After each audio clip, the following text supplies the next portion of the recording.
Muy buenos días, América Latina. Buenas tardes, España y Portugal.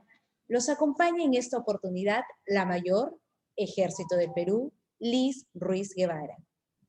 A nombre del Centro de Altos Estudios Nacionales, Escuela de Posgrado y el Centro Superior de Estudios de la Defensa de España, les damos la más cordial bienvenida a este 11º día del 7º seminario denominado Debate sobre Soft Power, Fake News, Sharp Power y su nivel de influencia en la seguridad nacional. Permítanos saludar fraternalmente a la comunidad académica, integrantes de la Asociación de los Colegios Iberoamericanos, que nos acompañan en esta sesión con su constante participación y asistencia. La conferencia del día de hoy tendrá una duración de 45 minutos. Las preguntas, sírvanse por favor enviarlas a través del link que ya hay.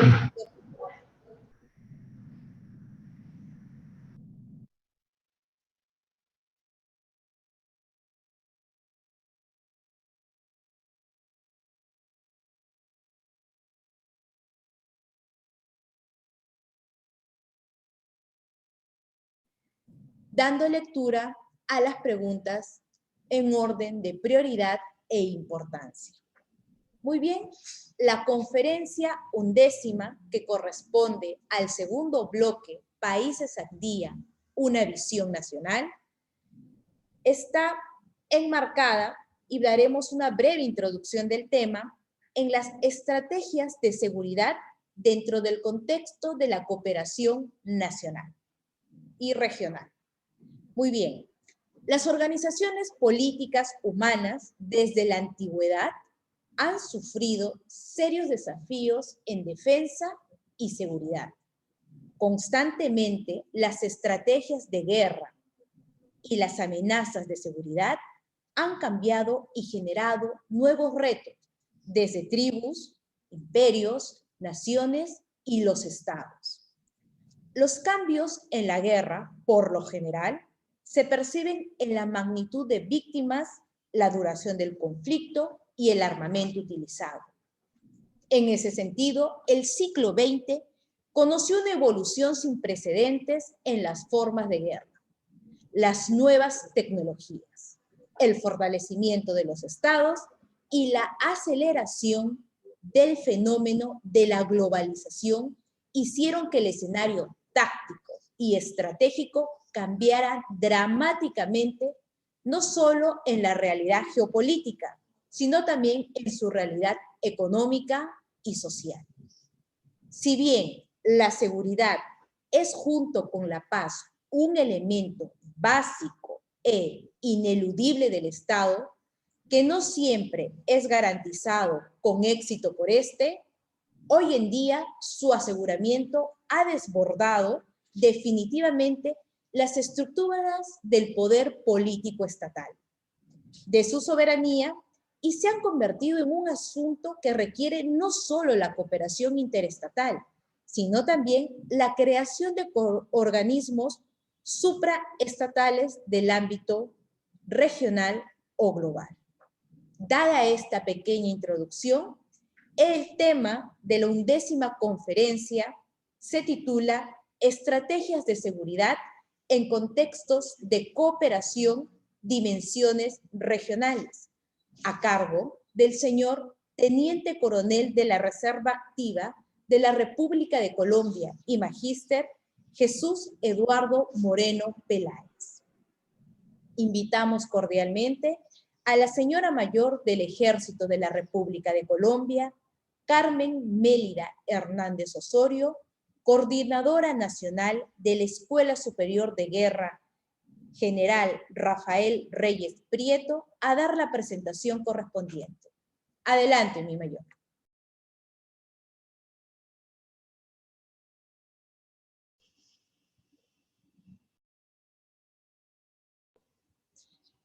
Mi mayor Hernández, por favor, ¿puede activar su micro? Gracias, muy buenos días. En nombre de la comunidad académica de la Escuela Superior de Guerra General Rafael Reyes Prieto, damos bienvenida al 7º seminario de la Asociación de Colegios de Defensa Iberoamericanos. En este caso, damos la bienvenida a todos ustedes a la conferencia Estrategias de Seguridad en Contextos de Cooperación, Dimensiones Regionales, a cargo del señor coronel de la Reserva Activa, Jesús Eduardo Moreno Pelares. El señor coronel Jesús Eduardo Moreno es estudiante del doctorado en Educación de la Universidad Internacional Iberoamericana, magíster en Seguridad y Defensa Nacionales de la Escuela Superior de Guerra General Rafael Reyes Prieto, magíster en Inteligencia Estratégica de la Escuela de Inteligencia y Contrainteligencia Brigadier General Charry Solano. Es profesional en Ciencias Militares de la Escuela Militar de Cadetes General José María Córdoba. Actualmente se desempeña como director de la Maestría en Estrategia y Geopolítica de la Escuela Superior de Guerra de Colombia, docente de la misma y de otras instituciones como la Escuela de Posgrados de la Fuerza Aérea Colombiana, de la Universidad Militar Nueva Granada y de la Universidad del Rosario. Sean todos bienvenidos. Mi coronel, el auditorio es suyo. Mi mayor, buenos días para todos y muchas gracias por la presentación. Antes que nada quiero saludarlos, darles las gracias por acompañarnos hoy en este día 5 de mayo y presentarles un saludo especial, parte de nuestro director, señor Mayor General Luis Mauricio Espina Gutiérrez, quien por obvias razones se encuentra en reuniones en Comando General, y darle las gracias por acompañarnos en este ejercicio y en esta charla que trataremos de desarrollar de la mejor manera posible. El desarrollo de este seminario de la Asociación Colombiana, Asociación de Colegios de Defensa Iberoamericana. Una cosa, uno tiene 3 momentos al iniciar una charla. El primero es cuando lo invitan y le dicen quiere aceptar la charla. En ese momento suceden varias cosas, uno dice sí, quién es el escenario, quién lo va a desarrollar. Y el otro es bien interesante, el segundo momento, y es, bueno, ¿de qué voy a hablar? Se presentan unos temas, se presentan unas condiciones bien interesantes. Y en ese momento el ejercicio de nosotros fue muy claro. Vamos a hablar bastante y vamos a hablar algo sobre esas estrategias de seguridad en esos contextos de cooperación, en esos contextos que se manejan directamente en el ámbito regional. Y a fe que fue el ejercicio que preparamos. Y la tercera es hoy, 5 de mayo, en Colombia son las 9:07 de la mañana y no puedo dejar pasar en alto todo lo que nos está pasando en el país. Una cosa fue esa condición hace un poco más de un mes que preparamos la charla y otra hoy, saber que en Bogotá 17 centros de atención inmediata de la Policía Nacional fueron quemados.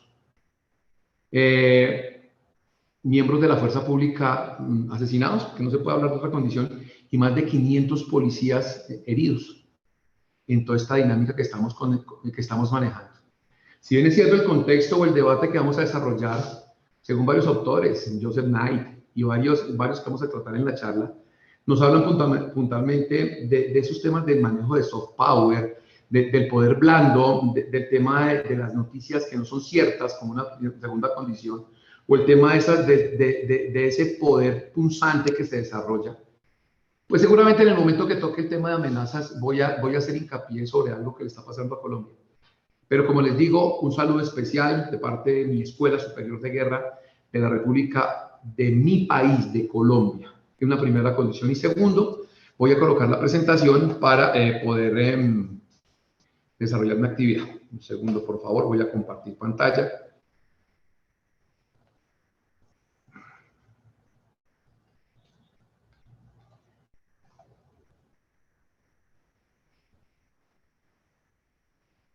Ventana de aplicación.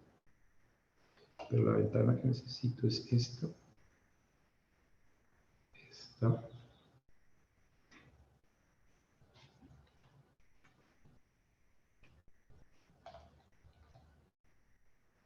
¿Cómo la ves? Entonces, la charla la denominamos Estrategias de Seguridad en Contextos de Cooperación, Dimensiones, en todo este aspecto regional, en una dimensión regional puntualmente.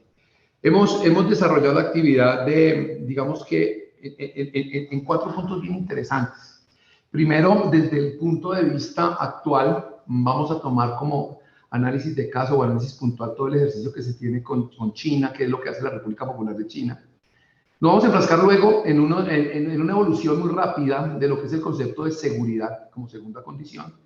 Y la tercera, desarrollar ya la dinámica puntual de cómo esos procesos de cooperación, esos temas puntuales de comercio y dinámicas que se están sucediendo a nivel mundial van a impactar y van a manejar los conceptos de seguridad y desarrollados de la mejor manera. En ese orden de ideas, pues lo más importante es, al final, unas conclusiones que preparamos con el equipo de la Escuela Superior de Guerra, conclusiones que nos van a permitir cómo definir cómo es esa visión y la influencia sobre la seguridad y la defensa nacionales de este ejercicio. Vemos que el contexto y la parte más interesante es que los componentes de la actual política exterior de China describen cómo se convierten en características para el concepto puntual de estrategias y desarrollo y crecimiento de esta República Popular de China. Más de 1.4 billones de habitantes, 1.400 algo billones de habitantes, con unos conceptos bien interesantes. El primero, la percepción que se tiene, el concepto de la apuesta que le hacen a la tecnología, a la condición de unos eventos puntuales que se han venido desarrollando para reducir las emisiones en China puntualmente, en algunos casos, no en todos, y el uso óptimo de los recursos naturales que se ha venido potenciando desde anteriores presidentes a Xi Jinping, quien lo vemos en el fondo de la presentación. Un segundo tema bien interesante, y es ese paradigma que varios autores tratan de la transición del poder, y puntualmente lo hablan así, de transición del poder del occidente a oriente, y unas dinámicas que se conceptualizan y que se desarrollan bajo varios aspectos importantes que los vamos a analizar de muy buena factura en el ejercicio. Y el aspecto que me parece fundamental, y es la dinámica que está desarrollando la República Popular de China en el desarrollo de un crecimiento económico para buscar básicamente como involucrar a esas provincias de occidente de la República Popular de China, cuyo Producto Interno Bruto no es el mejor, que tiene una condición bien interesante, digamos que de unos países, lo mismo, los países subdesarrollados, las mismas condiciones, son regiones muy pobres, lo mismo que Asia Central. Entonces presenta una dinámica bien interesante el desarrollo de esa famosa condición de estrategia, de cómo hacemos para ampliar ese ejercicio. Y realmente comienza uno a hablar varias cosas o a entender varias cosas, ¿no? El primero, como esa concepción de transición del poder, de aumentar esa proyección que tiene a nivel mundial. Y a fe que voy a explicar ahorita en esa dinámica importante, que es cómo hace China para desarrollar esa actividad que comenzó en los años 80 y que hoy el quinto presidente Xi Jinping desarrolla esa actividad a nivel mundial. Y fundamentalmente habla de unas teorías, de un manejo importante de un par de autores interesantes que es tanto Daniel Lenke como el señor Organsky, que hablan puntual de esas teorías de poder, de transición de poder, y de la manera de cómo esos nodos de comercio permiten una interdependencia a nivel regional, local y obviamente a nivel mundial. Y es la manera de cómo se busca o se maneja ese desarrollo dentro de todo el comercio internacional. Y cuando habla uno del comercio internacional, pues básicamente tiene que enfocarse en algo que es la ruta de la seda. En el concepto de teorías de poder, como les comentaba, Douglas Lenke y el profesor Organsky, dos catedráticos estadounidenses, hablan de la condición de desarrollar unas políticas públicas internacionales en el sentido de los ministerios y el desarrollo de los estados, de ampliarlas y desarrollar esa condición a nivel mundial. Unos comportamientos bien importantes que en un momento determinado le permiten a uno definir, oiga, ¿y qué es lo que está buscando China? Si está metida en un enclave geopolítico bien interesante, ¿cierto? Entonces tengo en el suroccidente un país que es medio continente. Y ese, de pronto, como hablan los complejos de seguridad regionales, Barry Busan, yo les liberaron esa condición de ese supercomplex que es la India, puntualmente. ¿Y en qué momento hace para esas bastantes divergencias que existen entre los dos estados por condiciones puntuales y geopolíticas y posteriores a la Segunda Guerra Mundial? Y esa lo hace desarrollar este concepto de collar de perlas. En el mapa evidencia uno como una primera condición o como la primera estrategia de comercio, puntualmente en que dice que logra cómo conecta China empleando unos puertos puntualmente de su mismo país, acordémonos que 7 de los 10 puertos más importantes del mundo se encuentran ubicados en China, manejando puntualmente algo en esa península de Indonesia, que es Laos, Vietnam y Camboya, y puntualmente el desarrollo puntual en el mar meridional de China, aunado a un aspecto importante de cómo manejan esa política comercial y desarrollar un puerto de aguas profundas de las mejores condiciones en la segunda ciudad más importante que tiene Sri Lanka, como lo es Hambantota, pasar por las islas Marao y puntualmente llegar al puerto de Gwadar en Pakistán para lograr entender y la cercanía que va a tener con la salida del Golfo Pérsico de cantidad bien importante, la más importante del mundo de petróleo, pasar a decir, oiga, ¿qué es lo que está haciendo en Djibouti, un país tan pequeño, pero que es tan importante por su ubicación geográfica y por la condición geopolítica y geoestratégica que tiene, que permite que tanto Estados Unidos como la Federación de Rusia como la República Popular de China tengan misiones militares, unas bases para mirar ese control en ese estrecho puntualmente. Lo desarrollan para pasar al canal de Suez y mire lo que sucede bien interesante. A finales de marzo, ese buque que tuvo inconvenientes para cruzarlo, paró el comercio mundial. Esa compañía está demandada por más de $900 millones, que fueron las pérdidas que tuvo la organización del canal durante esos días, esa semana que estuvo parado el puerto. Y finalmente llegar a ese puerto del Pireo en Atenas, donde las condiciones puntuales dicen que ese puerto, en su gran mayoría, la evaluación, la construcción, la parte económica, es de una empresa que se llama COSCO, la parte que maneja la gran multinacional de buques en China. Entonces, ese collar de perlas básicamente habla de la incidencia y el desarrollo para poder mover un corredor estratégico y llegar, sin un momento determinado, a colocar a China. Ahora, en este segundo momento, que es bien interesante, digamos que, ¿por qué le coloqué a la presentación Marketing o Board? Porque esa nueva ruta de la seda tiene un nombre bien interesante, One Belt, One Road, en otros casos BRI, Belt Road Iniciativa de una ruta y de una franja, o una franja y una ruta.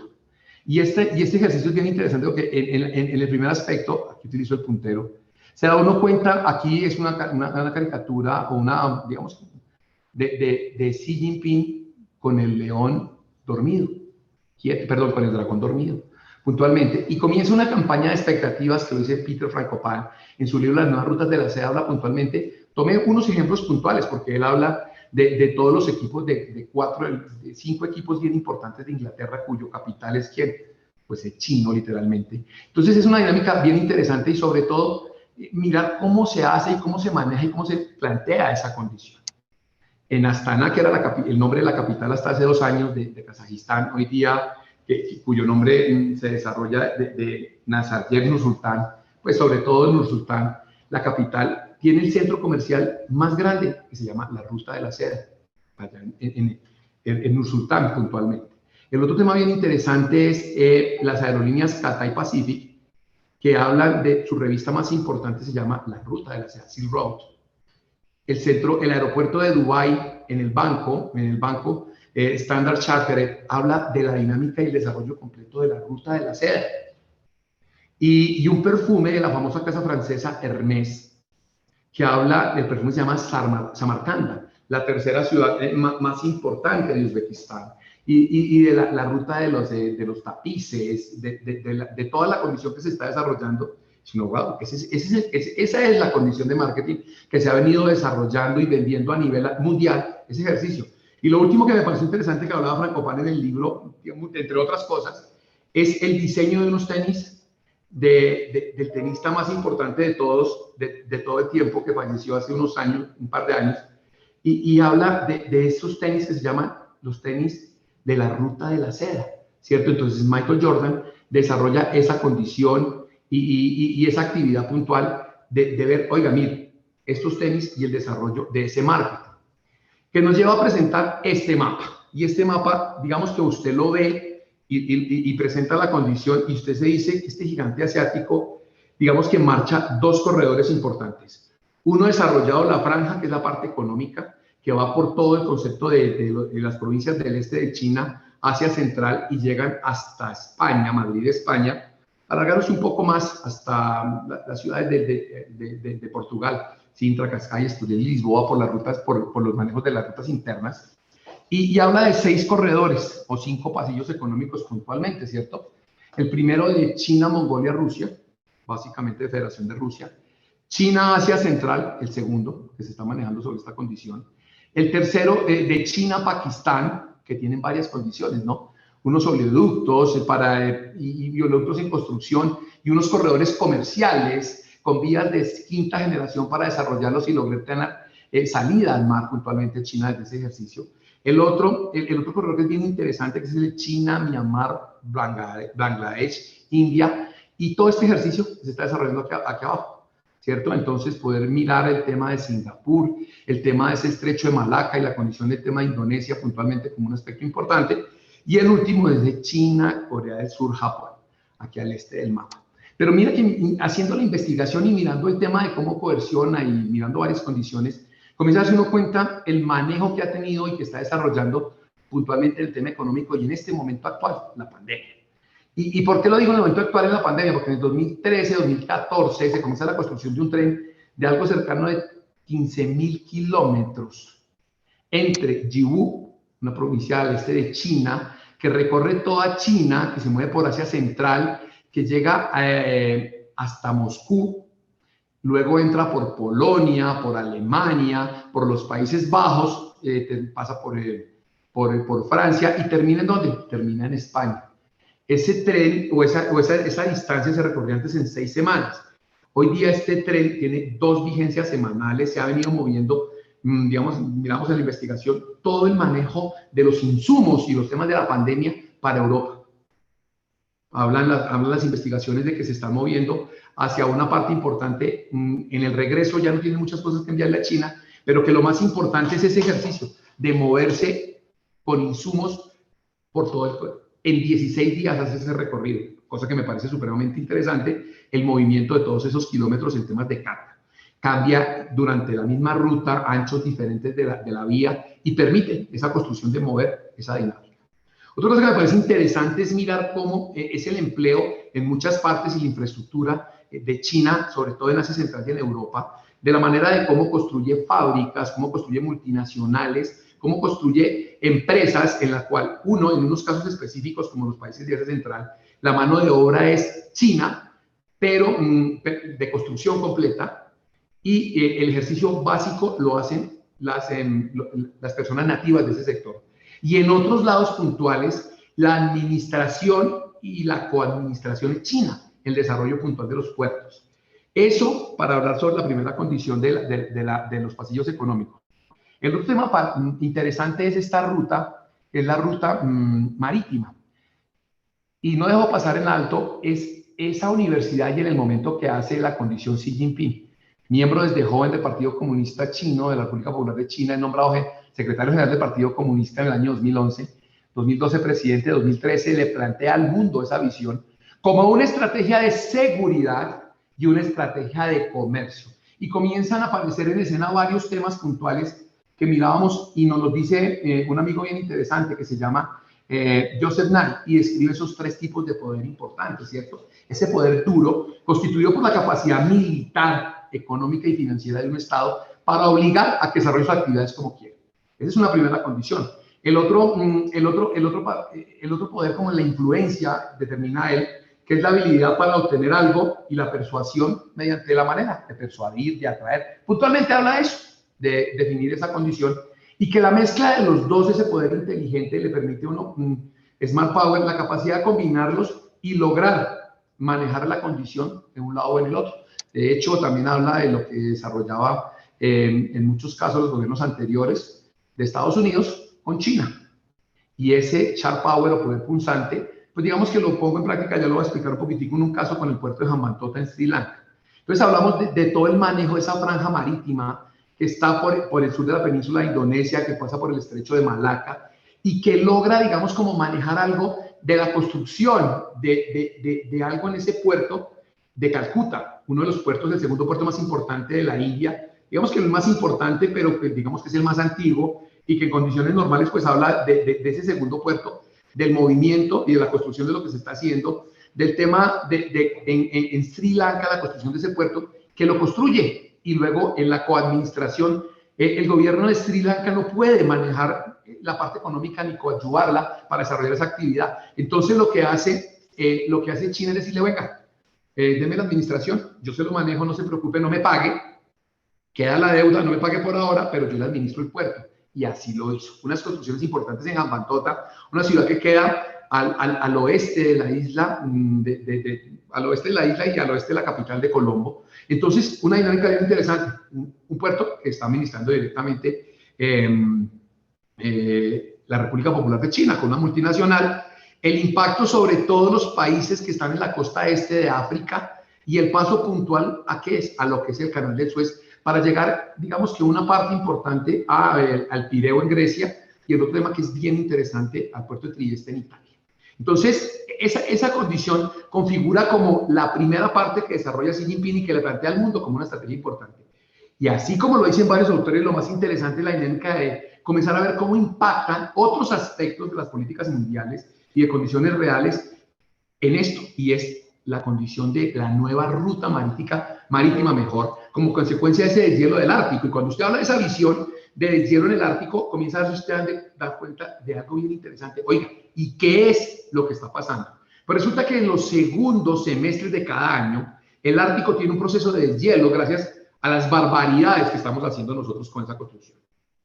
Y resulta que el tránsito de esas motonaves, de esos buques, a través de toda la ruta, y me devuelvo un poquito del mapa, a través de esa ruta que está de color azul demarcada aquí atrás, pasando por el Canal de Suez, entrando por el Mar Rojo, llegando al Mediterráneo, saliendo por Gibraltar y llegando a los Países Bajos, al puerto de Rotterdam, tiene una dinámica en tiempo que es muy similar a algo cercano a 45, 48 días, hablan las navieras, pero que en el apoyo de unos buques rompehielos se puede desarrollar con una economía de 2 semanas. Estamos hablando de que tanto los buques, los aviones y los camiones y los autobuses producen dinero es andando, moviéndose, desarrollando su actividad. Entonces aparece en escena la tercera ruta marítima con algo bien interesante. China no tiene límites ahí, pero que su partner, que es la Federación de Rusia, le permite desarrollar esa actividad de la mejor manera.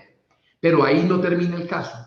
Aparece en escena la nueva ruta de la seda virtual o la ruta de la seda, digamos, de todo el tema cibernético, todo el tema de seguridad, que tiene una dinámica muy importante de ciudades inteligentes, en la misma Europa del Este, donde Huawei está desarrollando una actividad de ciudades inteligentes. Y esa persona que se encuentra a la derecha de Xi Jinping es Ren Zhengfei, que es el presidente de esa compañía, de Huawei. Y desarrollando en el caso de Colombia, está hablando por mi país, esa visión y esa concepción de cómo involucro, y desde hace varios años, casi más de 3 quinquenios, están desarrollando la actividad de unos proyectos puntuales entre el Estado y la empresa multinacional, con unas dinámicas bien interesantes. La mejora en más de 100% de velocidad sobre las redes, una disponibilidad del 99%. Estos aparatos que tenemos aquí, que ustedes pueden tener en la mano, la latencia, en el mejor de los escenarios, la latencia de este ejercicio es un solo 50 milisegundos. Y cuando hablo de 50 milisegundos, es más rápido que un parpadeo. Pero cuando hablo de latencia de 1 milisegundo, usted va a tener en cuenta varias cosas que desarrollar. Que todo el tema que hablan de la famosa cuarta revolución industrial y toda la dinámica de conducción autónoma, entre otras, la realidad aumentada, esa realidad virtual y ese Internet, es una realidad completamente con el desarrollo de la quinta generación. Y con un impacto fundamental en todo lo que es la seguridad y la defensa de los estados. Entonces esa dinámica comienza a configurarse, ese concepto comercial, ese tema de involucrar a los estados, porque este plan, esta estrategia clara, como dice Laura Freeman, la estrategia es una historia, un equilibrio entre los fines y entre los medios, y la forma de la como voy a desarrollar es involucrar algo bien interesante, más de 60 países de Europa, de Asia, y una concesión importante en América. En este momento, exactamente en media hora, la Escuela de Guerra está desarrollando una actividad de su 112 aniversario y el profesor Robert Alan Davis está desarrollando actividad de todo el impacto de China puntualmente en América, una conferencia puntual. Están invitados cuando terminemos la conferencia. Entonces comienza a mirar el ejercicio y a darse uno cuenta cómo le apunta a América la condición y cómo el tema de ese, en principio, mi concepto de poder suave, de que venga yo le ayudo, que venga ayudamos al desarrollo, se convierte en un sharp power. Y en un sharp power de una manera interesante, de una manera dinámica, de decirle, usted no tiene, yo le presto.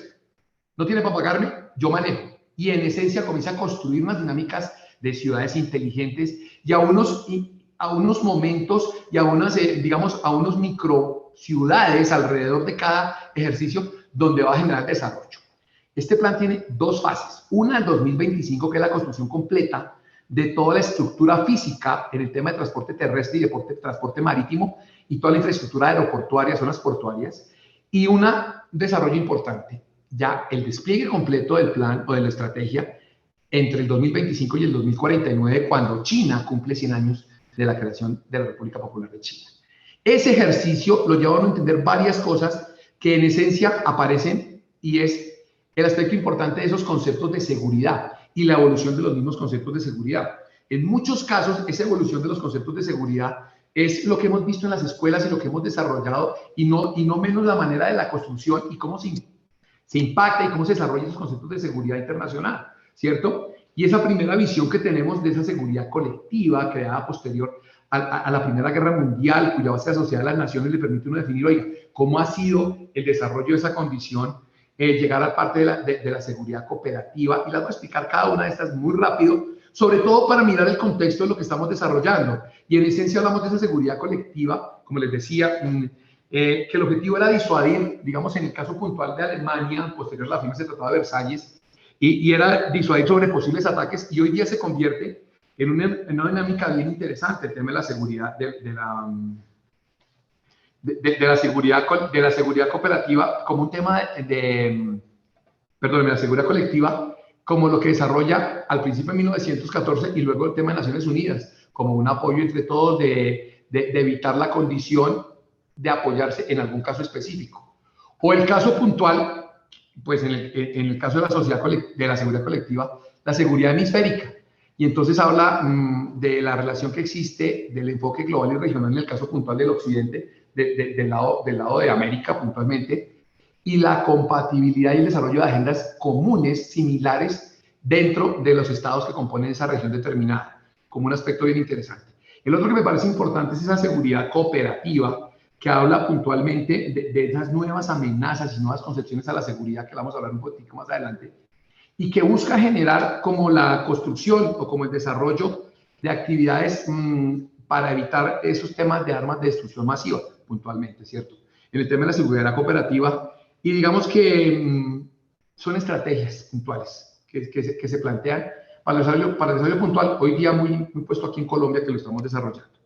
Y el tema que tiene en esencia esa seguridad multidimensional, que es la amplia definición de la defensa de los estados y que tiene como base esa conferencia que se lleva a cabo en el Castillo Chapultepec en el año 2003, posterior a los ataques del 11 de septiembre en Estados Unidos, y que comienza a hablar de unas nuevas preocupaciones o unas nuevas amenazas o nuevos desafíos a desarrollar. Entonces habla de unos aspectos importantes que están impactando en este momento el sistema internacional.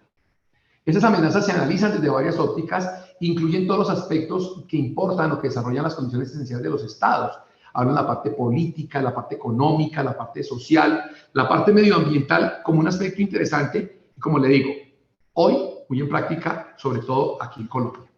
El tema de la seguridad alimentaria, y básicamente en el tema de la seguridad alimentaria, digamos que varios autores como Friedrich nos habla puntualmente, y la organización, la FAO, habla a desarrollar una actividad bien interesante, y es el ejercicio puntual de la disponibilidad física de alimentos, el acceso económico y físico de los mismos y la manera de los mínimos establecidos desarrollando esa actividad. Entonces, el ejercicio es bien importante y lo más importante, el ejercicio de todo es poder garantizar los mínimos requeridos. Mire que después de esta pandemia miramos el informe del Secretario General de Naciones Unidas de cómo se perdieron todos los esfuerzos que tenían los estados, tanto de educación, de agua y unos requisitos mínimos en la condición de lo que se está desarrollando puntualmente de la seguridad alimentaria. Y posterior al ejercicio se habla literal de algo que me parece que valga la condición, y es esa seguridad energética y es el abastecimiento y el desarrollo de unas energías alternativas, y de la manera de cómo los estados continúan buscando esa condición de energía en combustibles fósiles, pero que buscan el desarrollo que al 2030 en muchos estados ya los vehículos tienen que tener una condición de ser vehículos eléctricos. Entonces, todo este contexto y toda esta dinámica lo lleva a uno a pensar, y hay algo que estábamos hablando aquí en la Escuela de Guerra, y ese que lo habla dos profesores, Jesús Díaz y Alexander Montero, y hablan de esa serie de riesgos interconectados con amenazas puntuales y las dinámicas que se desarrollan con conceptos de terrorismo internacional, armas de destrucción masiva, estados con conflictos bastante delicados, estados fallidos lo denominan, pandemias y crimen organizado transnacional. Como digo, ese es un texto de autoría aquí en la Escuela Superior de Guerra que lo desarrolla, y puntualmente aquí aparecen en escena varios aspectos importantes de esas amenazas híbridas y unos riesgos. El Foro Económico Mundial nos presenta varias dinámicas en el ejercicio de estos riesgos y amenazas a la seguridad nacional. Y estos riesgos y amenazas a la seguridad nacional pues hablan de algo no diferente a lo que estamos pasando hoy día. El fracaso de las acciones que se tengan contra el cambio climático. El clima extremo, mucho frío, mucho calor, y sucede aquí en Bogotá, unos días completamente congelados, unos días completamente fríos y otros días completamente calor, desarrollo esa actividad. Ese daño ambiental que lo traté y lo manejé con esa ruta de la seda del Ártico puntualmente, con el desarrollo de esa vía puntual, y la desigualdad digital y las fallas en la seguridad cibernética. Mire que verificando el documento, el último documento que le entregaron al presidente Trump en enero del año 2019, y comparado con el documento que le entregaron al presidente Biden a la comunidad de inteligencia, comienza a darse uno cuenta que ellos determinan 4 estados puntualmente en los cuales tiene que tener bastante cuidado, y lo hablan puntualmente. Hablan de la República Popular de China, de la Federación de Rusia, de Irán y de Corea del Norte. Pero que hablan que el desarrollo cibernético es tan grande y que este último año y medio, el crecimiento cibernético en el mundo ha sido más o menos como si hubieran pasado casi 10 años. Entonces, esa dinámica permite a usted entender varias cosas. Primero, que los riesgos van a ser mucho más amplios en el tema cibernético. Que las enfermedades infecciosas, sin lugar a dudas, esa nueva normalidad ya no es no saque el celular, ahora es salga quién sabe hasta cuándo nos toca, de que esto se vuelva una normalidad como la que teníamos antes, ¿cierto? Digamos que el tema del cambio climático, los riesgos ambientales y lo que habla esto, esas armas de destrucción masiva, y hablan de un colapso y esas amenazas cibernéticas. ¿Y por qué toco el tema? Porque es bien importante entender esas amenazas y esa condición de lo que se está desarrollando. Nuevas amenazas que recaen sobre etnias, sobre grupos, sobre naturalezas que se están desarrollando desde el punto de vista militar, económico, político, social y medioambiental, ¿cierto? Y unas amenazas que impactan y que hablan de esos problemas intermésticos y amenazas transnacionales, sobre todo en conceptos de terrorismo y delincuencia. Y de esas amenazas transnacionales hay algo de lo que está involucrado, pero que quiero tocar un poquito, y son esas amenazas híbridas que en un momento determinado impactan a los estados. En el caso de mi país, el tema era bien interesante en el análisis que hacíamos en una conferencia hace unos días, y mirábamos todo lo que en su momento, en el año 73, escribe Jean Chart, entonces, y escribe en su libro La dictadura de la democracia, 198 métodos de revolución no violenta. Y comienza toda la condición paralela a lo que se estaba desarrollando aquí en Colombia con las FARC y a lo que se está desarrollando con las redes de apoyo al terrorismo, que hoy día son el eco de todo lo que está desarrollando la parte política del Congreso. FARC, la parte armada, Comunes, partido político. Redes de apoyo al terrorismo y unos grupos armados organizados residuales en Colombia de las FARC que están delinquiendo a nivel nacional, al igual que el Ejército de Liberación Nacional. ¿Y por qué lo digo? Porque en escena, pues varios autores aparecen en algo como un modelo de revolución molecular disipada que tiene varios aspectos importantes, y esa revolución molecular disipada, digamos que es un modelo comunista, filosófico realmente, que tiene varios aspectos y varias fases a desarrollar. Y en la fase inicial, por eso comencé, 17 CAI quemados en Bogotá. La manera de cómo maniatar a la fuerza pública. Entonces, son condiciones de amenazas híbridas en el contexto, y las voy a desarrollar aquí, digamos, muy rápido, el concepto de terrorismo y la manera como desestabiliza el tema de la seguridad de los estados a las personas Y ese tema de la revolución molecular y el ejercicio puntual es como le corta el tránsito normal a un estado. La gente no se puede ir a sus casas, la gente no se puede ir a sus trabajos, la gente tiene pandemia, la gente tiene que estar con la boca tapada, la gente tiene que estar cuidándose y la indisposición va a maniatar a la fuerza pública con ataques permanentes. Y hablan varios autores de esa dinámica. Usted cede y ellos continúan. Usted cede y continúan hasta que incendian el país. Hay unos ejemplos aquí en América del Sur bien interesantes, pero estoy contándoles lo que está viviendo mi país, puntualmente el tema del terrorismo. Este terrorismo que digamos que tiene unos catalizadores bien interesantes. El primero lo habla Andrés Molano en Terrorismos, Conflictos y Fenomenología, un profesor de la Universidad Rosario que trabajó con nosotros en la Escuela Superior de Guerra hace unos años, y habla de un sistema internacional inestable como una primera condición. Un patrocinio estatal de los grupos terroristas por parte de estados y unos estados débiles y colapsados como los catalizadores clásicos y unos catalizadores contemporáneos que son tres bien interesantes. Y es la intensificación de la modernización, cuarta revolución industrial, aparición y expansión de nuevos medios de comunicación y por último, digamos que la inspiración o el contagio del terrorismo para tener en cuenta un contexto de lo que está sucediendo. Ustedes no se imaginan lo que es ver a Colombia incendiada, no imaginan la dinámica de las ciudades circunvecinas de aquí de Bogotá, que usted no puede llegar y mucha gente vivimos aquí cerca a Bogotá. Entonces son dinámicas que en un momento determinado llegan a minar la condición de cada estado, a no ver la maniobrabilidad que se está desarrollando. Y si hablamos del problema mundial de las drogas, pues mi país no es digamos como el ejemplo a seguir. SIMSI, el sistema de monitoreo de cultivos ilícitos, nos habla de que en Colombia existen 221.000 hectáreas de coca cultivadas, que generan aproximadamente 1.100 toneladas métricas de clorhidrato de coca, que las autoridades hablan de algo cercano al 20-25% en el mejor de los escenarios se incauta, pero que en esencia funciona o desarrollan actividades más o menos 700 toneladas métricas de clorhidrato de coca, que en contenedores de 40 pies de los grandes, más o menos son 35 contenedores, uno al lado del otro a lo largo. Entonces estamos hablando de que esa es la dinámica y es el problema mundial de las drogas. ¿Y por qué digo así escuetamente? Así lo da el presidente Duque en la política pública de defensa y seguridad. Esos estudios ya hace menos de un mes hicieron la medición puntualmente. Entonces ustedes no se imaginan el concepto de los riesgos y esas amenazas materializadas en el comercio internacional y que impactan la seguridad de los estados e incrementan muchos aspectos importantes aquí en Colombia, ¿cierto? Hablamos ahora de otro tipo de amenazas que puntualmente las estamos viviendo y son estos desastres naturales y esas catástrofes que en un momento determinado impactan la seguridad alimentaria y el sostenimiento de una estructura productiva, ¿cierto? Entonces es un tema que vale la pena tenerlo en cuenta como unas amenazas que se nos pueden presentar de la mano de algo bien interesante y es este ejercicio de las migraciones. Este libro es el primer libro que la Maestría de Estrategia Geopolítica lanza al mundo y lanza al país, se llama Nuevos Escenarios de las Fronteras Colombianas. Y habla de las perspectivas institucionales de una migración irregular en el posacuerdo, lo lanzamos en el año 2016-17. Y cuando lo lanzamos nos damos cuenta de la dinámica que se estaba sucediendo y del impacto que se estaba viviendo en Colombia como un nodo de transferencia de migraciones irregulares, no solamente de los países vecinos, sino de otros lugares del mundo, ¿cierto?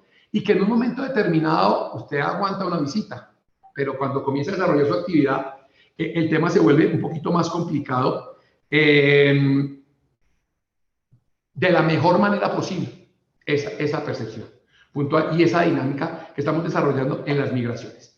El otro aspecto que vale la pena es, ya terminando el ejercicio y cerrando la dinámica de la charla, es cómo influyen esos actores estratégicos en la construcción de políticas públicas, de esa parte internacional y de asuntos internacionales, cómo los estados proyectan y se adaptan a las condiciones que estamos pensando.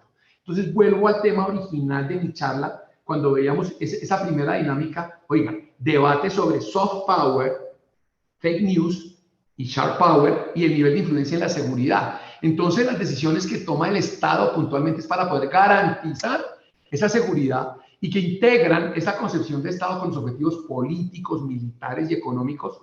¿Para qué? Para el desarrollo de sus actividades legales.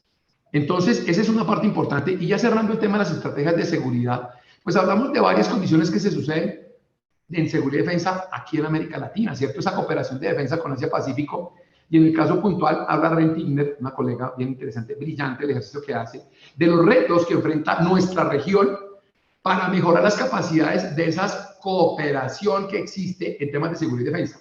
Cooperaciones triangulares en el caso de Colombia, con apoyo de Estados Unidos para los países del Triángulo Norte, Honduras, Guatemala y Salvador, ¿cierto? Que permiten canalizar esos recursos y desarrollar sus actividades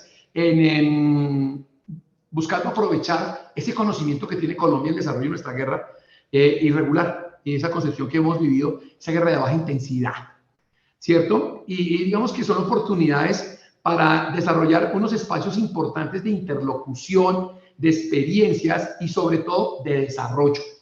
Y cuando hablo de desarrollo, ustedes no logran imaginar lo importante que es que los estados se puedan percibir el concepto de desarrollo y el concepto de geoeconomía como la dinámica que viene para todos los estados. Construir esa estructura fuerte en temas económicos, ¿para qué? Para poder salir adelante en esos temas de pandemia. En ese orden de ideas hicimos unas conclusiones generales y con la anuencia del público quisiera como manejarlas en el ejercicio de algo bien importante, y la primera es que se va a consolidar este ejercicio que se llama la nueva ruta de la seda a nivel mundial, con unos impactos importantes en Colombia y con unos impactos importantes sobre todo en América Latina, en Brasil, en Argentina, en Perú, en Chile, que permiten desarrollar ese aspecto y conectarlo de forma terrestre, aérea y marítima. Ese fortalecimiento de estrategias de seguridad para enfrentar esas nuevas amenazas. Redefinir esos aspectos importantes, las normas y prácticas mundiales en términos de comercio, sobre todo los países de sur-sur, de estas organizaciones, de esta dinámica organización sur-sur, en temas de comercio, de finanzas, de propiedad intelectual, estableciendo nuevos acuerdos y desarrollos institucionales. La otra dinámica que me parece supremamente interesante es esa implementación de la manera de cómo se apoya el ejercicio de huella ligera a la seguridad y la defensa con la construcción de capacidades locales y su despliegue en terceros países, o sea, capacitar, ensayar y entrenar esa dinámica para que los otros países lo puedan colocar en práctica, ¿cierto?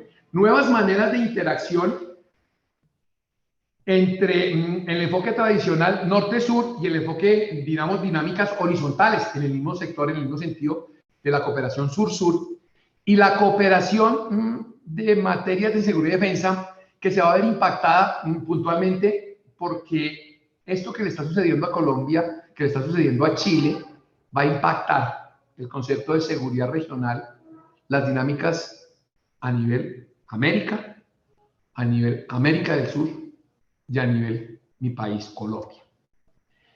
Quiero darle las gracias a Dios, a la Escuela Superior de Guerra, a los profesores de la maestría que me ayudaron y me coadyuvaron a desarrollar la actividad y a presentarles a ustedes en nombre de Colombia este ejercicio, esta dinámica bien interesante.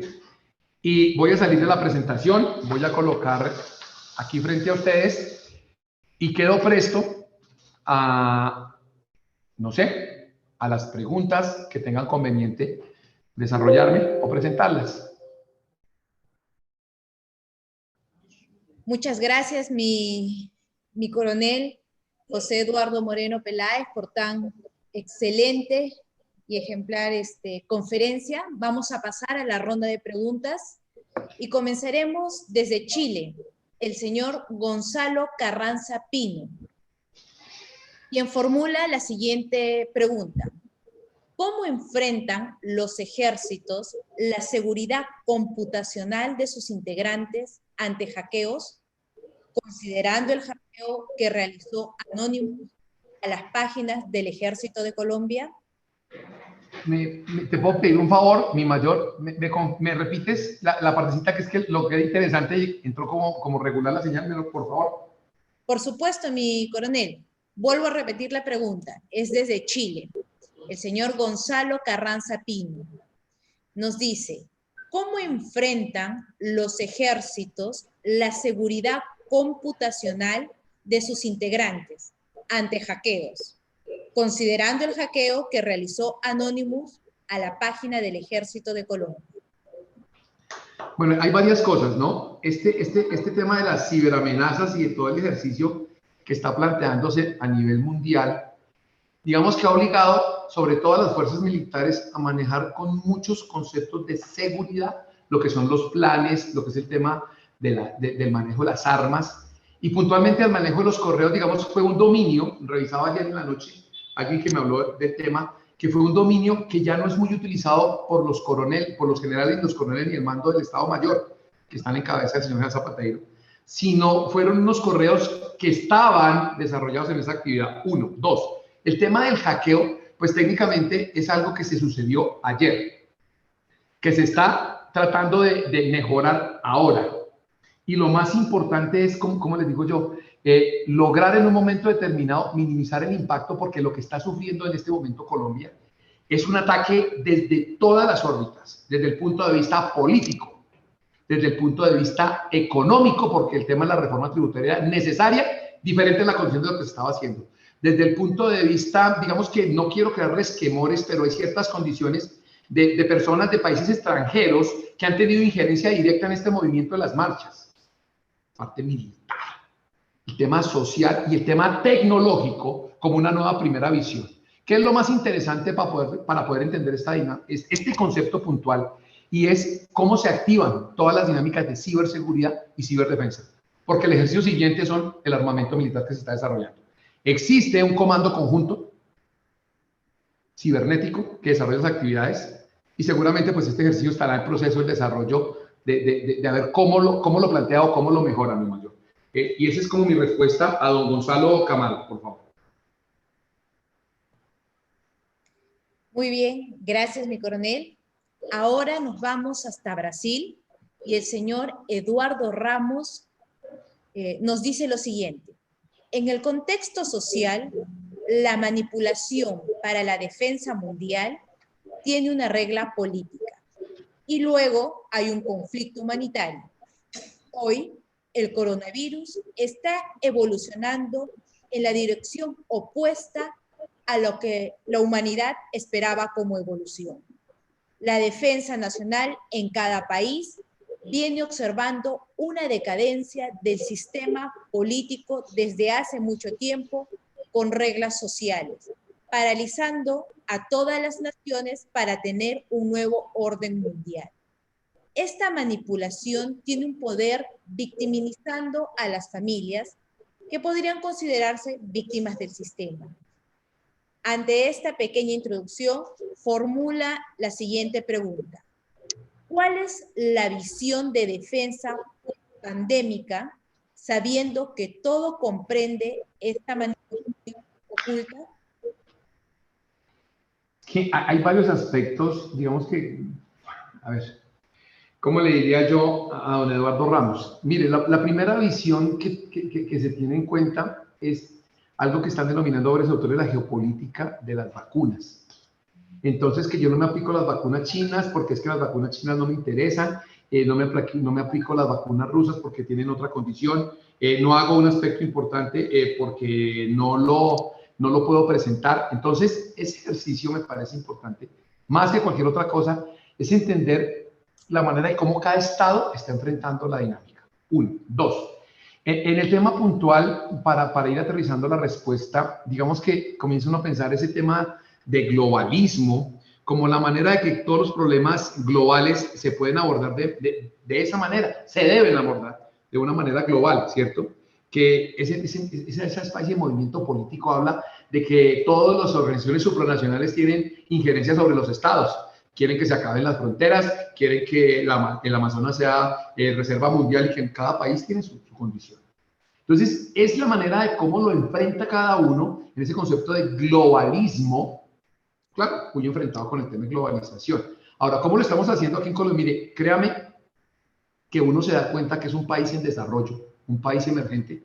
Cuando el presidente de Estados Unidos hace unos días dice, tengo 600 millones de vacunas para vacunar a los estadounidenses o a las personas que estén aquí en Estados Unidos. Y hoy Colombia no llega a 6 millones de vacunas recibidas y no llega a 3 millones de personas vacunadas. Entonces, cuando usted ve esa disparidad, es el manejo geopolítico y el manejo que va a impactar, ¿qué? La seguridad, uno, y seguramente la defensa.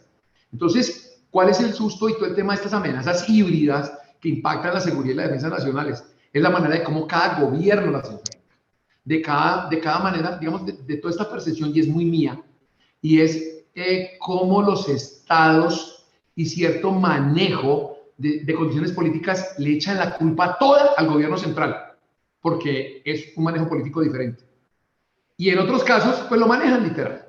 Entonces, voy a utilizar una frase del doctor Armando Borrero, Armandito, compañero de nosotros aquí en la Escuela Superior de Guerra. El dolor del crecimiento de los países en América Latina, para hablar, referirse a los ejércitos. Y es que dependiendo del presidente de turno, manejan el concepto de seguridad y la defensa nacionales. Lo hablo por la percepción que tenemos. Esa es mi respuesta a don Eduardo Ramos. Muy bien, mi coronel. Permítame formularle la tercera pregunta que viene desde México. El señor general de brigada, diplomado en Estado Mayor, Jiménez Báez Héctor. Primeramente, lo felicita por la excelente conferencia impartida y hace una pregunta totalmente puntual. ¿Cuál es la visión de Colombia en materia de seguridad nacional sobre el enfrentamiento diplomático, comercial y tecnológico entre China, Rusia y Estados Unidos? Bueno, mi general, gusto en saludarlo. Qué bueno, y en menos de 30 días tenemos la visita de su colegio, de la Escuela de Guerra y de los señores oficiales de la Marina de México. Mi general, hay varias cosas interesantes. Resulta que Colombia es un socio muy importante, ¿para dónde? Para Estados Unidos. Nosotros somos el partner en esta esquina de América puntualmente y restricto en las condiciones que nos están desarrollando con apoyo de, digamos, de capacitaciones, con apoyos muy puntuales en el tema de fuerzas militares y de orientación que se está desarrollando. Cuando le hablo de China, el presidente Duque viaja en julio del año 2019 a China a tratar de mejorar esas condiciones comerciales con China. Trata de buscar 6 aspectos importantes del viaje del presidente Duque y charla con Xi Jinping. Y dice puntualmente involucrar el desarrollo de actividades comerciales de lo que produce mi país a la China. 1. 2. El desarrollo de unos aspectos de turismo y comerciales con unos vuelos que iban a venir directamente desde Shanghái a Bogotá. Según decían, es el segundo vuelo más largo del mundo. El tercero era la negociación de una infraestructura puntualmente en el tema comercial. Y era algo que se está construyendo en el Urabá antioqueño colombiano, estamos hablando de límites con Panamá, de un puerto de aguas profundas para cumplir con lo que China le dijo a Panamá, que para el 2025 sería el primer socio comercial del Canal de Panamá. Una tercera parte. Y la cuarta y no menos importante era la repatriación de 176 presos que estaban detenidos en las cárceles de China por narcotráfico. Entonces, el momento coyuntural era que Estados Unidos nos tenía, digamos, con el tema de narcotráfico nos tenía apretados. El presidente viaja a tratar de diversificar esa condición. El segundo punto. Y con relación a la Federación de Rusia, hace poco Colombia regresó a 2 funcionarios de la Embajada de la Federación de Rusia aquí en Colombia por temas de espionaje. Entonces me atrevería a decirle que con el tema puntual con Estados Unidos, pues es un 100% lo diría en la visión de lo que tiene Colombia. Y en el tema con China es un tema eminentemente comercial en general. Y con lo de la Federación de Rusia, pues son aspectos, digamos, de manejo de mucho cuidado por el asunto coyuntural que se está viviendo en este momento, en esa condición. Esa es mi respuesta, mi general, mi mayor, a la pregunta que están haciendo desde México. Muchas gracias, mi coronel. Muy bien. Vamos a formular una pregunta desde Ecuador, el mayor Jaime Mayorga. Primeramente, lo felicita por su excelente y brillante exposición y va a comenzar diciendo lo siguiente. Respecto de la aplicación de tecnologías e innovación en la práctica de seguridad, específicamente en el escenario actual del hermano país de Colombia, se ha podido conocer el nivel de violencia desencadenado en las protestas. ¿Ha sido factible emplear las tecnologías y la información para poder generar posibles escenarios y en base a estos plantear estrategias de respuestas? Digamos que tenemos, gracias mi mayor, y un saludo a mi mayor, Jaime Mayor, desde allá en Ecuador, varios aspectos interesantes. Esta segunda oleada de ataques a la fuerza pública tuvo una primera parte del año 2019 que permitió mediante ese comando conjunto cibernético y el desarrollo de actividades que tiene la Policía Nacional poder evidenciar la injerencia de personas extranjeras dentro de este aspecto 1. 2.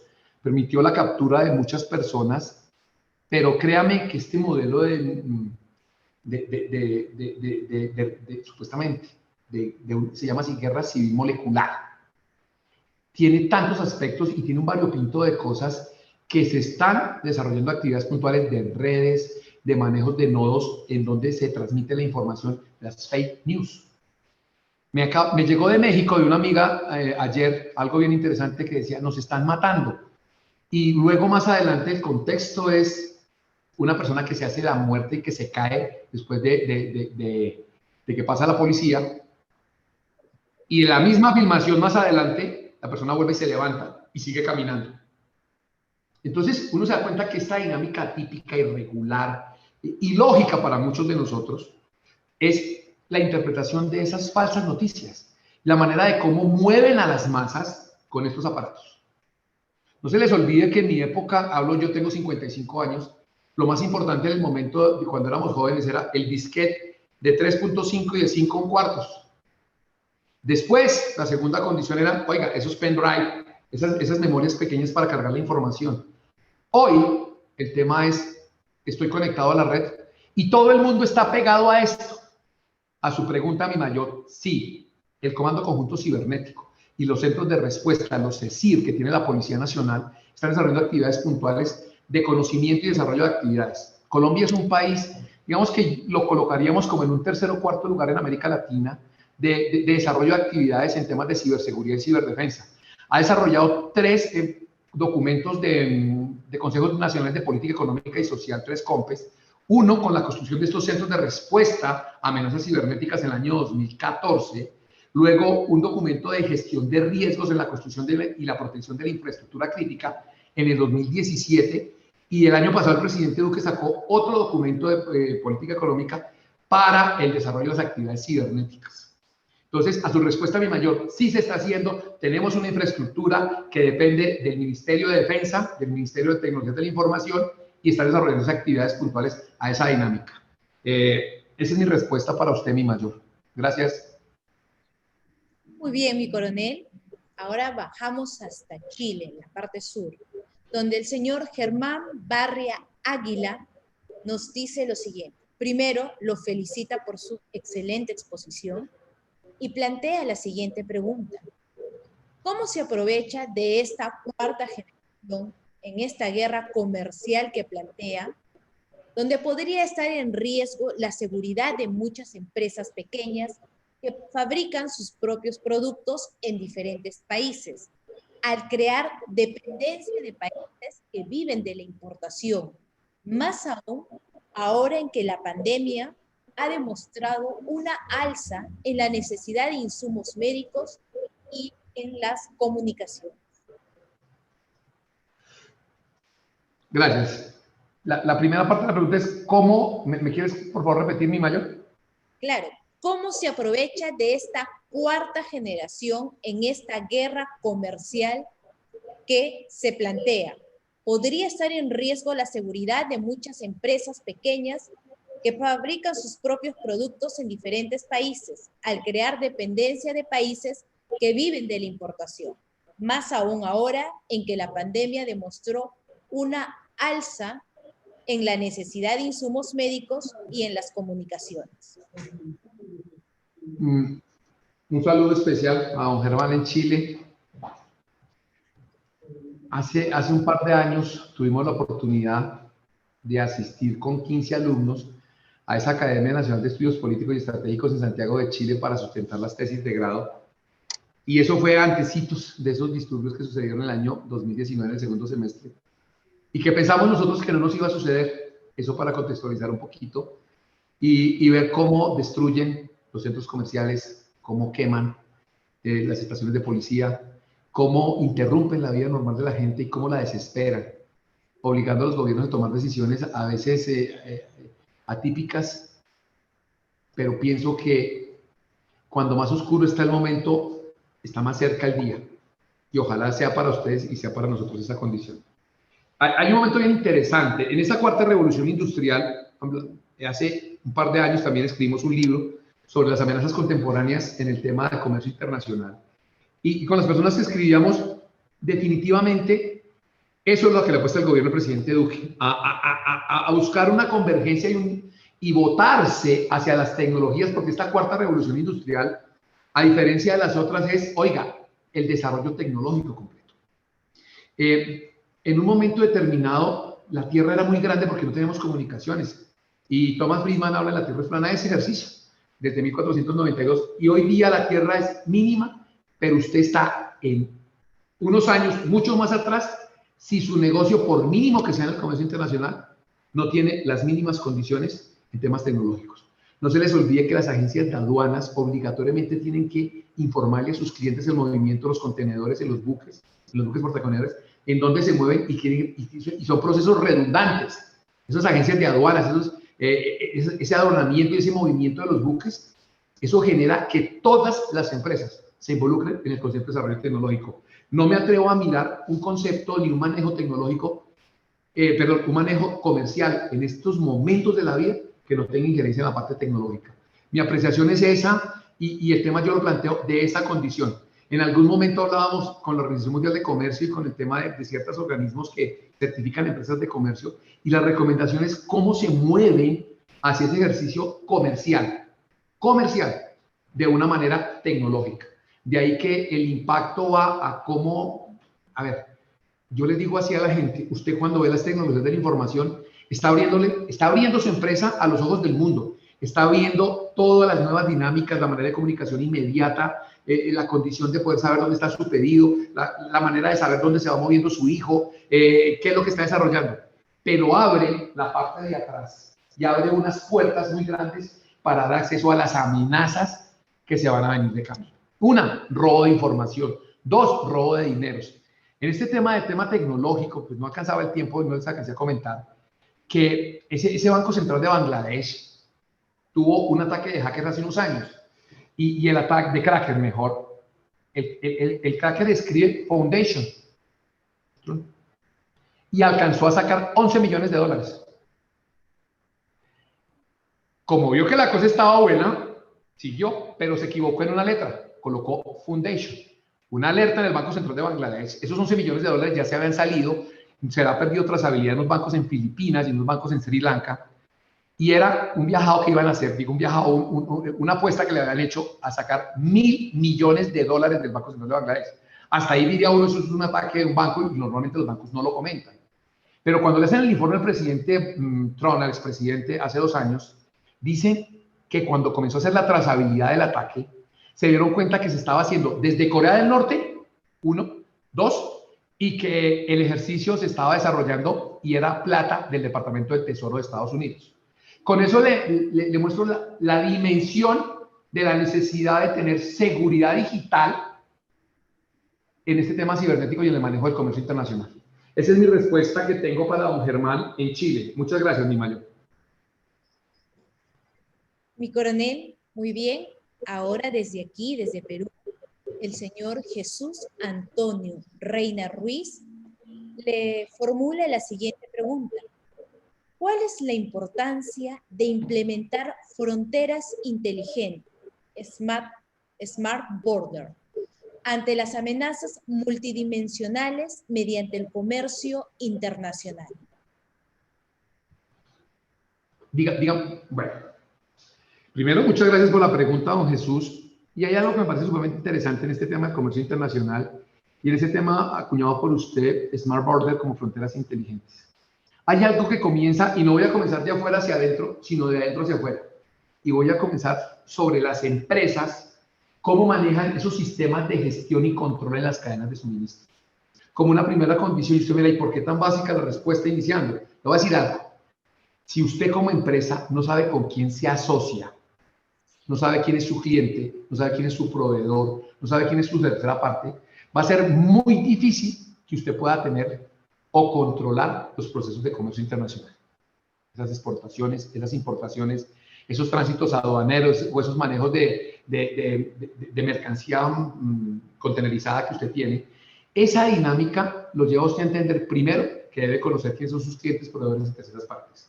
Segundo, la necesidad imperiosa de desarrollar temas puntuales de tecnología de la información, de la mano de qué, de esas normas que conocemos de ISO 31000 de gestión de riesgos o de ISO 27000 de seguridad en las cadenas de suministro de tecnología de la información. ¿Por qué? Porque es la única manera de poder generar unas barreras entendiendo las dinámicas. Y le voy a contar algo, esa norma 27000, cuando se analiza sobre el concepto de seguridad en la tecnología de la información, casi que el 70% del desarrollo no es infraestructura de hardware, sino la manera de cómo educa usted al funcionario, al empleado, para que pueda cumplir con los requisitos de seguridad en tecnología de la información. Entonces, mi respuesta es, primero, de adentro hacia afuera, las empresas tienen que tener unos sistemas de gestión y control de seguridad, llámelo como quiera llamar, llámelo VAX, llámelo ISO 28000, llámelo CITIPAD, llámelo operador económico autorizado. Esa es la manera que puede usted desarrollar esa actividad dentro del concepto de su empresa. Es mi respuesta a don Jesús desde Perú. Muchas gracias, mi mayor. Muy bien, mi coronel. Vamos a una pregunta también desde Ecuador, donde el señor Andrade Vázquez Miguel nos dice lo siguiente. Servín es un artículo publicado recientemente y un conjunto de académicos anglosajones vienen ya tratando este cambio de narrativa de Asia-Pacífico a Indo-Pacífico. El Quad, entre paréntesis, alianza entre Estados Unidos, Australia, Japón e India. Promueven la iniciativa del Free and Open Indo-Pacific en respuesta al ascenso chino y su iniciativa del On Belt, On Road. En ese sentido, ¿cuál es el impacto y el rol de América Latina en este cambio de narrativas geopolíticas? Es que, bueno, hay varias cosas, ¿no? Y aquí, gracias a don Miguel por la pregunta. Digamos que en los motivos de análisis académicos y en el tema de las empresas, que hay veces tengo oportunidad que, pues, no sé, me consultan para asesorarlas, yo analizo los conceptos de complejos regionales de seguridad. Y cuando analiza esos conceptos de Barry Busan, Joseph Bieber, en esa escuela de Copenhague, habla uno de cómo organiza esos bloques que en esencia son de seguridad, de securitización, pero que garantizan la manera de cómo ese Indo-Pacífico desarrolla la actividad. ¿Y por qué se lo digo? Porque usted suma las dos poblaciones de China e India y usted está hablando puntualmente del 40% de la población mundial. Usted suma todo el proceso de islas, todo lo que es el tema de Indonesia, 17.500 islas en verano puntualmente. Esa capital y esa cuarta población mundial, esa dinámica que tiene lo que es Malasia y todo el tema de las islas, de lo que es New Zealand y Australia, hace que Estados Unidos voltee hacia ese lado, pero con un elemento interesante, de la mano de la India. Esa India que está desarrollando actividades comerciales, la dimensionalidad de la India, nadie la puede poner en duda. El desarrollo de los software y el desarrollo de esas actividades puntuales hacen, digamos que primero esa parte, esas vías de comunicación que maneja la India en esos 4 puertos importantes que tiene, tanto en el este como en el oeste del país, y todo el ejercicio de Australia hacen que Estados Unidos enfoque esa política, y la hizo el presidente Obama en su último año, estamos hablando de hace más de 5 o 6 años tal vez, donde apunta toda la dinámica de seguridad y defensa, y sin lugar a dudas, el tema comercial. Esa concesión del Pacífico, pero apuntado ya a desarrollar esa actividad, lleva a que los controles que se tiene que... Por eso el collar de perlas de China es porque el control de ese paso del estrecho de Malaca lo tiene ¿quién? Lo tiene la India indirectamente con unas islas que están al sur de la India.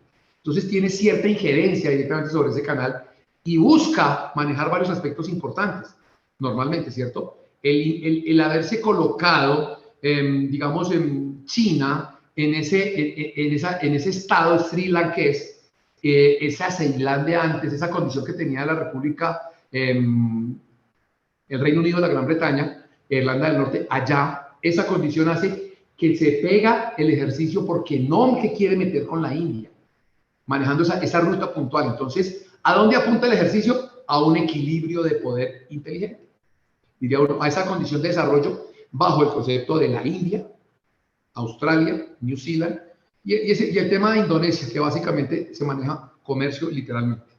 Mi mayor, esa sería como la respuesta a la pregunta de don Miguel Andrade desde Ecuador, con la promesa de ahondar mucho más en el tema comercial y en el tema de cooperación. En ese aspecto me parece importante desarrollarlo. Muchas gracias. Muchas gracias, mi coronel Romero. Ahora, desde Perú, Noé Vega Villanueva, primeramente lo felicita por su excelente conferencia y va a poner primero una breve introducción que dice lo siguiente. Hoy en día, en América Latina, se aprecia un incremento de movilizaciones, donde la sociedad civil se viene expresando en términos políticos. Perú, Colombia, Chile, entre otros. Esta acción social tiene una ideología y actores que lo motivan. Y va a plantear la siguiente pregunta. ¿Qué deben hacer los estados de América Latina en el marco de la seguridad cooperativa y colectiva para reducir los riesgos en materia de seguridad y defensa nacional? Bueno, a ver, diría mi abuelita Jesús, ¿cómo contestamos esta pregunta que es bien interesante? Es que son dinámicas que se han venido sucediendo. Una cosa era el gobierno, por eso hablaba de los dolores del crecimiento de América Latina el doctor Armando Borrero. Pero Armando lo habla que dependiendo del presidente que esté en cabeza, desarrollan actividades de corte socialista, no estoy diciendo mentiras. Mira, ayer hicimos la inauguración de un congreso de la escuela y hablábamos de esas amenazas híbridas y de las implicaciones geopolíticas aquí en Colombia, y hablamos puntualmente de ese tema, de ese modelo de exportación, y hablamos de ese foro de Sao Paulo como la recuperación después de la caída de la involución de la Unión Soviética, no sabemos, Carlos, el año 91, y esa creación de Lula da Silva y lo que hizo el presidente Chávez en su momento. Y era volver esa dinámica al tema socialista en América Latina. Entonces aparecen en escena unos ideólogos, filósofos, como Félix Guattari, italiano, que durante 13 veces visitó Brasil con el anterior presidente, ¿cierto? Con Lula da Silva. Félix Guattari visita en el año 94 a Chile de la mano de Hugo Chávez. Entonces dice uno, son dinámicas que se han venido presentando, y por eso al principio de la charla hablaba de Ginchar. Desde el año 73 se han venido incubando en América Latina como unos procesos de revolución no violentas que están en una cúspide en este momento en América Latina, y es esas migraciones irregulares en todo el continente. En la frontera sur de Colombia, en límites con Ecuador, hay una ciudad que se llama Ipiales. Ipiales es el punto de paso entre Colombia y Ecuador. Y hablábamos con el comandante del grupo mecanizado que está allá, el señor Coronel Forero, en noviembre del año 2019, octubre, no se me olvida, y miramos ese fenómeno de migraciones irregulares y me decía, Eduardo, mire ese movimiento de personas que bajan en una condición, verbo y gracia, todos de la misma nacionalidad. Pero cuando sube, ya no sube el colombiano, el venezolano y el ecuatoriano solo, suben familias en ese proceso de regresarse y ese trasegar en esas instancias. ¿Cuánto lleva el desarrollo de ese manejo del Foro de Sao Paulo y la Revolución Bolivariana? Desde el año 99, estamos hablando de 20 años, casi 2 o 3 generaciones de personas. Entonces usted se da cuenta que es un movimiento que ha venido incubándose y que no toda la gente viene en procesos humanitarios, sino gente que viene a desestabilizar, a desarrollar condiciones importantes. Y hablábamos en Chile de eso que sucedió en Chile. Entonces, ante su pregunta, yo diría que la dinámica es muy interesante, es lograr esas iniciativas en conceptos de seguridad y defensa. A mí, mira, hace 6 años, casi 7, no tengo la fecha exacta, creo que fue el año 2015, en el segundo semestre la Escuela Superior de Guerra de Colombia hizo esta reunión, este seminario lo hizo presencial, lo hicimos en Medellín, no se me olvida nunca, yo fui el secretario del seminario, y nos dábamos cuenta de unos procesos interesantes en su momento, pero no nos imaginamos que todo se fuera a manejar en esta condición. Aquí no se ha firmado el acuerdo de paz con las FARC, no se había dado la determinación de ninguna condición, entonces el ambiente era diferente, pero cambiaron los presidentes, las migraciones continuaron, y en este texto que hablábamos nosotros, que se construyó como la primera dinámica, nos damos cuenta de cómo se manejan esos nodos de gentes, pero que no todas se pueden desarrollar. Varios países identifican a las personas, les dan unos tratos diferentes, pero no todos vienen en ese ejercicio. No todos desarrollan la actividad. Pensaría que los controles, no es que no ingresen, sino dónde se están manejando en cada ciudad. El trabajo de inteligencia estratégica, 1. 2, de inteligencia dentro de los estados, permite en un momento determinado saber dónde está ese desarrollo. Y la pregunta que me hacían desde Ecuador, también el señor Mayor, y poder desarrollar esa actividad es cómo controla usted los teléfonos, controlar en el sentido de poder tener como un lineamiento de saber cuáles son factiblemente peligrosos. Porque todo el tema se desarrolla hoy con telefonía celular 4.5 y en otros estados ya comienza a aparecer el tema de 5. Entonces, cuando esos 5 estén desarrollados, ¿qué está haciendo China con la tecnología de quinta generación? Identifica 8 rastros, 8 puntos en el rostro, mejor, y en un segundo hace 30 millones de comparaciones.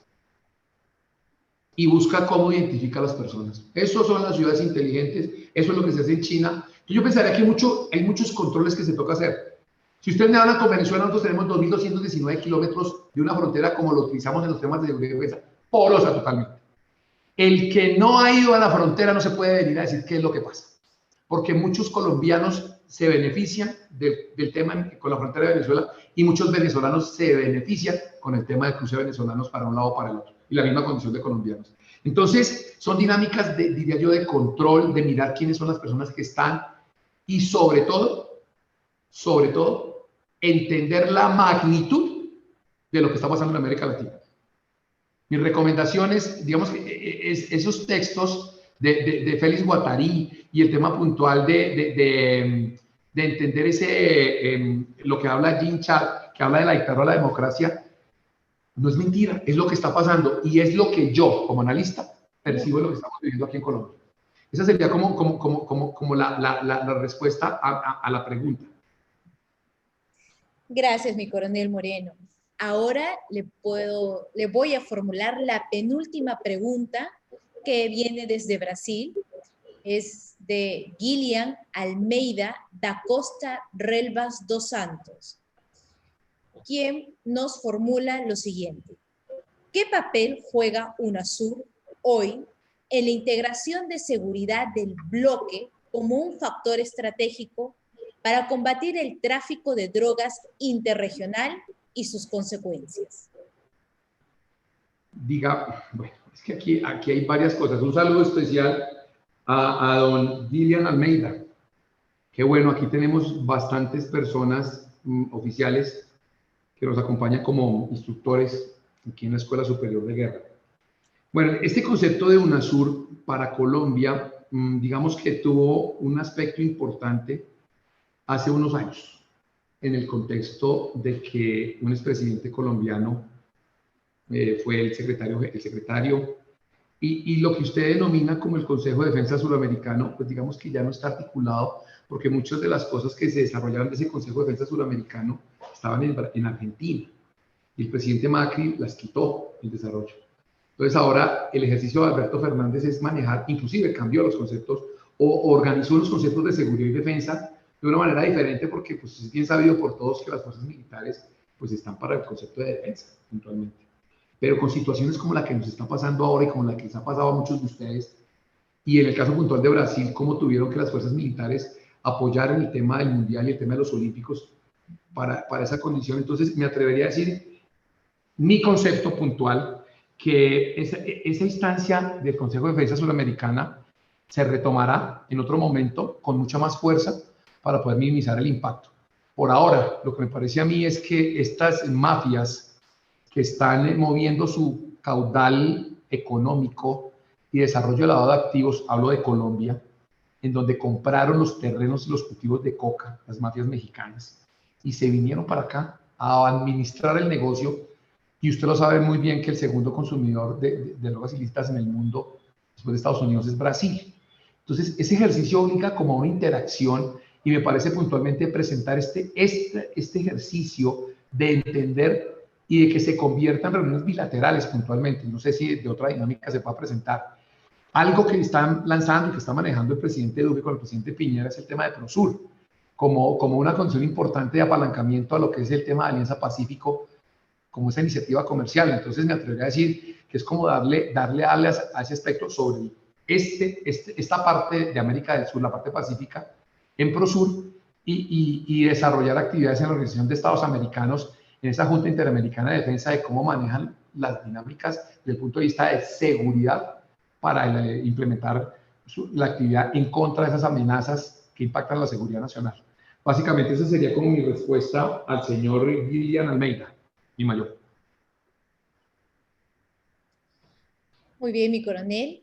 Ahora permítame formularle la última pregunta que viene del señor teniente coronel Enrique Domínguez Sánchez, quien se presenta diciendo que es el oficial de enlace del Ejército de Español en el Ejército de Chile, en Santiago de Chile, en estos momentos.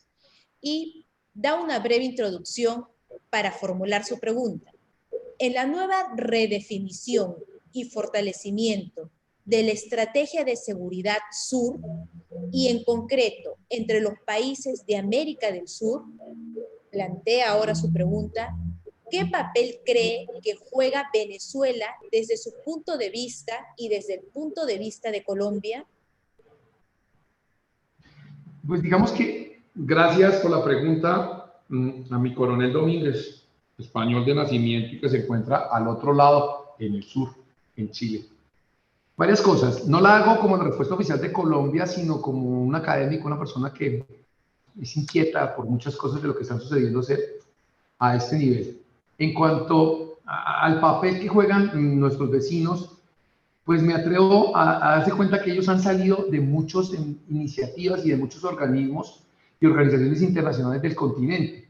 Entonces me atrevería a decir que en esencia esto que está sucediendo nos va a permitir como organizar y determinar que las instituciones de seguridad regional tienen que ser vistas como oportunidades para poder tratar estos temas en la región.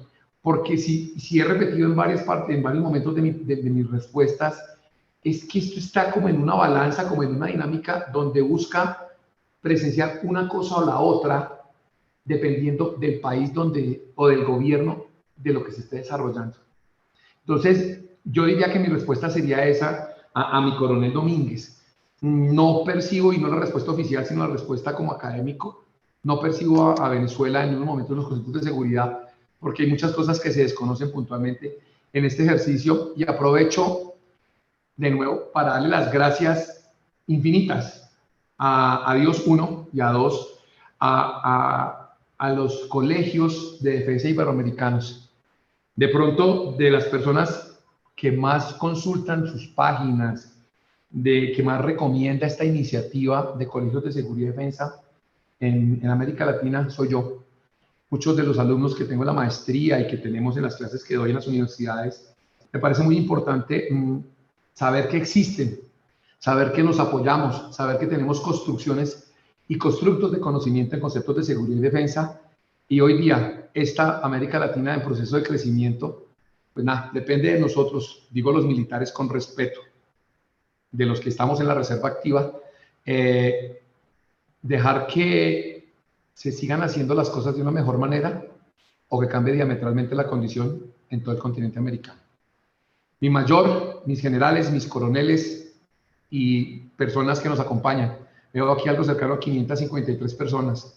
En nombre del señor Mayor General Ospina, de todo el Estado Mayor, de mi general Navarro, comandante general de las fuerzas militares, agradecerles la invitación y estar seguros que se van a desarrollar las cosas de la mejor manera. Mi mayor, señores asistentes, muchas gracias por acompañarnos. Muy amables. Muy bien, mi coronel Jesús Eduardo Moreno Peláez ha dado la conferencia titulada Estrategias de Seguridad en Contextos de Cooperación, Dimensiones Regionales, donde nos ha tratado desde una perspectiva del contexto global, análisis de casos, específicamente las estrategias de China, desde sus 3 primeras etapas, que son la industrialización, relaciones internacionales y balance del crecimiento económico. Además, nos ha expuesto sobre las amenazas globales, los estados como actores estratégicos, las estrategias de seguridad en contextos de cooperación internacional. Y si me permite, mi coronel, poder recalcar sus conclusiones de su excelente conferencia, que fueron la consolidación de una nueva ruta de seda, el fortalecimiento de estrategias de seguridad. Los países del sur están redefiniendo las normas y las prácticas mundiales, implementación de las líneas de cooperación con la aproximación de la huella digital a la seguridad y defensa, las nuevas formas de interacción que nos enmarcan en un enfoque tradicional norte-sur y la cooperación en materia de defensa y seguridad en las regiones es el resultado de un proceso de influencias por experiencia regional y subregional y del regionalismo. Así es, mi coronel, agradecemos entonces su excelente conferencia y damos pase a la mayor de la República de Colombia, Carmen Mélida Hernández Osorio, coordinadora nacional de la Escuela Superior de Guerra, General Rafael Reyes Prieto, a dar unas palabras de agradecimiento. Mi mayor, por favor, si podría activar su micro. Bueno, que yo creo que subió ahorita porque me parece que la mandaron llamar, pero como les digo, quiero darle, si usted me lo permite, mi mayor, hacer el cierre y darle las gracias por parte de la Escuela Superior de Guerra. Carmen, sí, acaba de escribir aquí por el chat que esta es una cosa que la urgente le acaban de decir. Yo le dije que me tomaba el atrevimiento, mi mayor, de hacer el cierre y darle las gracias de parte de todas las fuerzas militares de Colombia, a ustedes, a todos los asistentes, de tratar de haber sido asertivo en esta conferencia, en un tema tan actual y en una dinámica que converge de varios aspectos importantes. Mi mayor, muchas gracias. Mi coronel, muchas gracias nuevamente, muchas felicitaciones y esperamos poder encontrarnos en otra oportunidad. Asimismo, agradecemos a los más de 545 participantes que nos han acompañado en esta conferencia y los invitamos a la última conferencia que se realizará el día de mañana, mañana jueves 6 de mayo, las sesiones comenzarán 9 horas Perú, 14 horas GMT y 16 horas España.